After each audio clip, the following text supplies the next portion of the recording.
ESPN at it again, man. So Pete Thamel out here still writing these articles. We just literally did a video on this dude. Man, Pete choose war. He seen Deion and said, I want all the smoke. This man ain't stopped yet with his weak pieces he keep writing, but you know who his bosses are. It's ESPN, so I wouldn't expect anything less from ESPN. So he has a whole article that's going viral right now. I don't know about you guys who live off of YouTube, even though I'm a YouTube person out here, but I'm usually on all these different networks that's off the scale of things, that's very popular with real football fans. And a lot of the articles that Pete been writing been going viral. This new one he got going viral through all the social media platforms and all, just everywhere right now, is an article titled that Deion Sanders scares away all the recruits and transfers. They're transferring because Deion Sanders scares them. Bro, man, I had enough, man. I gotta get up, bro. Every time you try to walk away, none of these pieces, bro, if you're gonna, like I keep saying, criticize Deion and just criticize him. But what's up with the embellishment, the things that you're writing based on other articles you read? That tells me guys like Pete Thamel, you're not credible, dude. You don't visit Colorado. You have no actual source. Even if you made up a source, I would respect you more. But none of these are sources you brought up.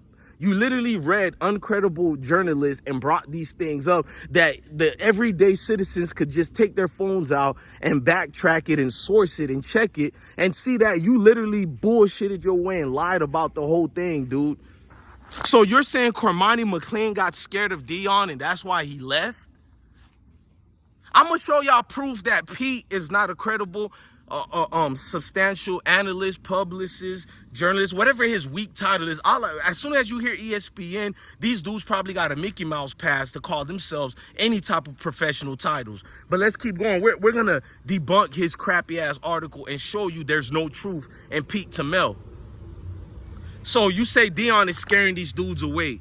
Dylan Edwards, let's start with him before any of the scrubs that left Deion.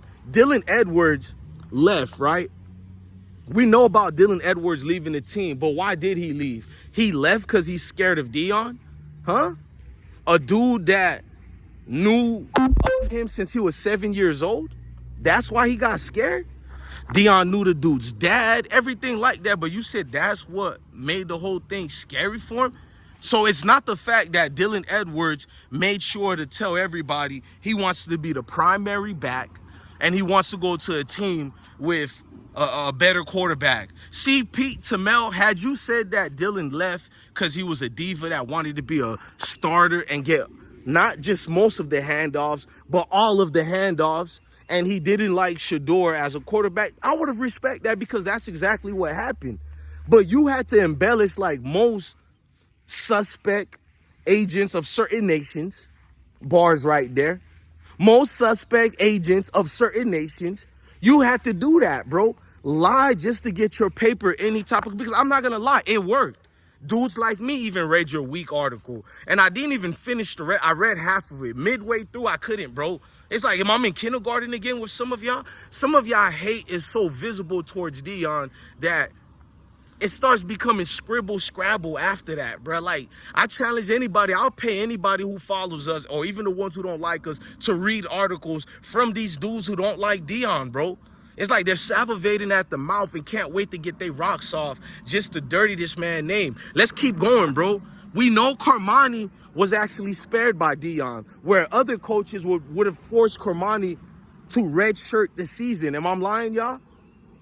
He didn't come prepared. Cormani wasn't in shape at all, bro. Smoking the weed too much, in the words of Stephen A. Smith. He was going to parties, not really vibing with teammates, getting in alleged fights. So what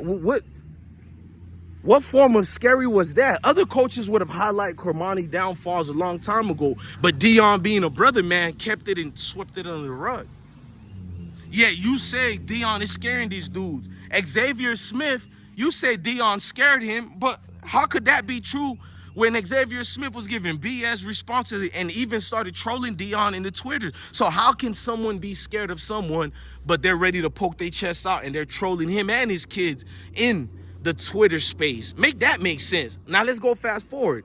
You got likes of Alton McCaskill in them. And Xavier Smith. They saying Deion didn't give them enough attention, didn't give them enough love. I mean, they wanted to get pregnant by Deion. They wanted to have the nigga's baby. But you say Deion is scaring dudes like that away? Huh? He's scaring these dudes. So it's not because they don't want to compete.